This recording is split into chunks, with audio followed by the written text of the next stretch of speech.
if you're looking to sell digital products, you might have come across Payhip. But is it really the best platform for creators? Let's dive into what it offers and whether it's worth your time and money.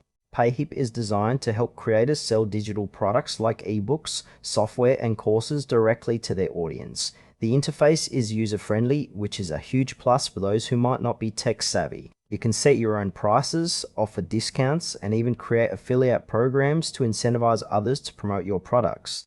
One standout feature is the ability to host your content directly on the platform, simplifying the selling process. However, while it feels straightforward, some users might find the lack of extensive customization options a limitation. The checkout process is seamless, which is crucial for conversions, but there have been some mixed reviews about transaction fees, which can add up if you're making a lot of sales.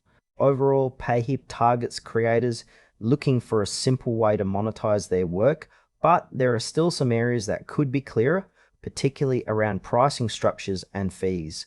Now, let's talk about the pros and cons. On the positive side, Payhip is incredibly easy to set up, and the user interface is clean and intuitive. The ability to offer discounts and manage affiliates is a nice touch for those looking to expand their reach.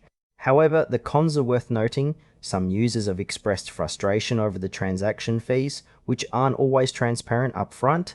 Additionally, the customization options for your storefront are somewhat limited, which might not suit everyone's branding needs. If you're a creator just starting out, Payhip could be a great fit.